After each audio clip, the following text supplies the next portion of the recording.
Coach, how I don't know, weird, strange is it to be this deep into the tournament and preparing for a team you played twice already this season and know so well? Well, you know, with having as many teams in our league, having a type of year, I've always thought about it's just the next game, you know, and it's been a month or so since we last played Kentucky, and I think it'd be different if it was a week ago, maybe in the tournament, week and a half ago, but it is what it is, and this time of year, it doesn't matter. If you're playing right now, obviously you're on a pretty good roll. I'm sure guys are, you know, excited, confident. So whether it's Kentucky or whoever, we just got to be ready to play. You really have no choice, Coach, obviously in the matter, but would you rather this time of year play a team that you're very familiar with or really don't know a whole lot at all? It doesn't matter. Yeah. I mean, it doesn't matter. I mean, I just know how hard we knew we had to get ready to play Wofford, then the winner of the UCLA-Utah State game, and it's no different this week. I mean, it's the next game up on your schedule, and you've got to be ready to go. How important is what Lamont Butler does defensively? He's a terrific player. You know, I love the way he played, and you know, he's obviously been there before. He knows what it's like this time of year to play basketball, and but he brings a really good defensive element to him, and he knows what he's doing on the offensive end. Physicality, he brings physicality. Is there anything you think Igor did in the two meetings against Kentucky previously that he did so well in, or is it just kind of how it worked out? I thought Igor played well, and I thought he played well the other night. You know, he got back and he had 7 rebounds and did a lot of good things with the ball. And but right now, whether it's Igor, whoever, they've got to be ready to play. It's, you know, we talked about this time of year what it's all about. But Igor did play well. I thought both times, and we need him to do it that and more. Coach, you guys were the best defensive teams in the country against defending the three-point line. Kentucky had a lot of success in both games.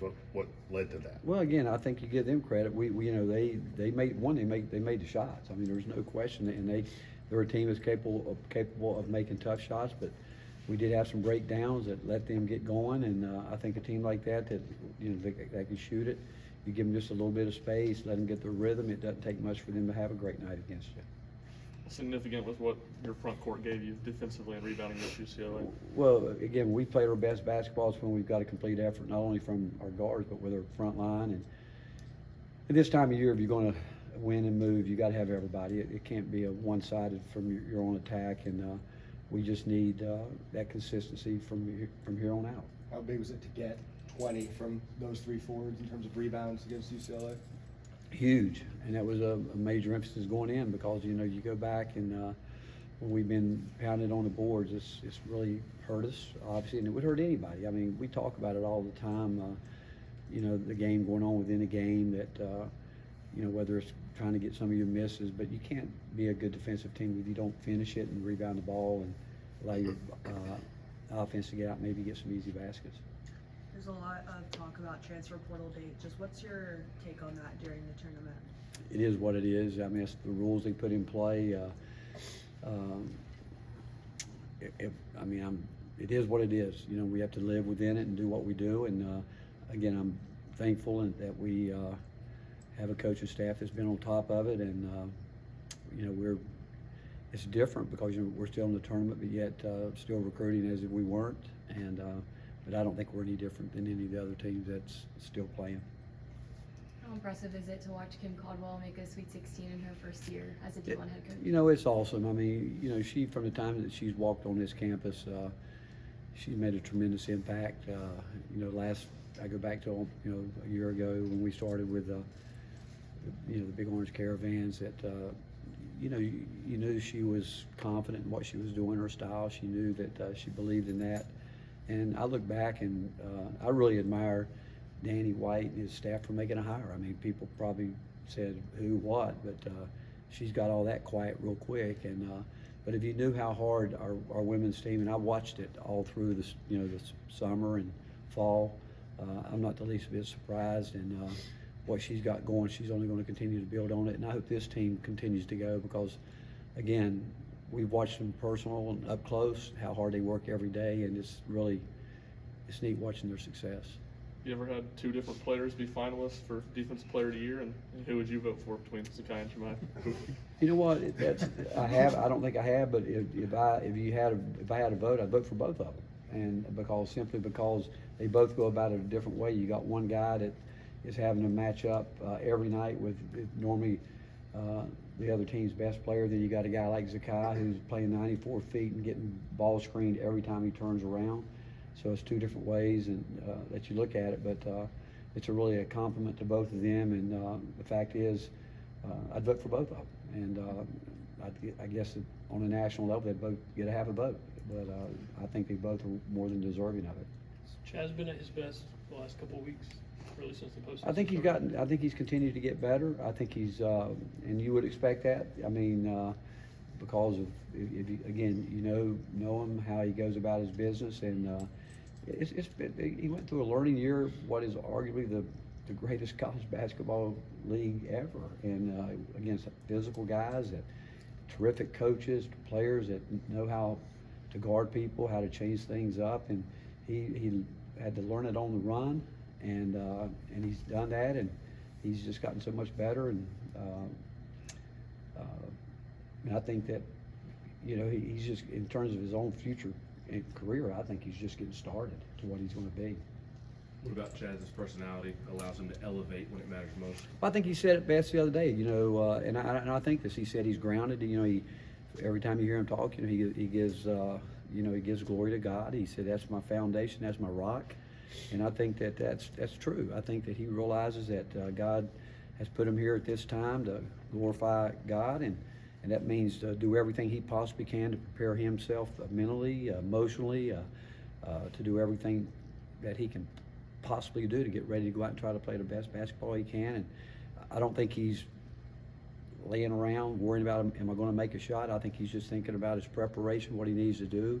And it's not just offensively. He's gotten so much better on the defensive end, and he's just improved in every facet of his game. But his personality, he hasn't changed. I mean, he came in here very unselfish, wanted to be part of the team, wanted to be part of a program, and he's done more than his part to come in and not just help us, but make our program better. Coach, you guys get up there tomorrow. Stage is going to be huge, bright lights. How beneficial is it to have a bunch of guys that it's not going to be new to when you get there tomorrow? I think that's important. I do. I think it's important. I think it's obviously Zakai and Jemiah and Jordan. Cade got a taste of it last year, and JP a little bit, even though he's not playing. I think it's so important, and I think the carryover going forward is so important for those guys, because those guys go into a new role. But I don't think there's any question you want guys that have been there and understand what you have to do mentally to focus on getting ready to do your job. As much talk about this league this year, how good it's been, what kind of validation is it, you think, to get 7 in the Sweet 16 for the SEC?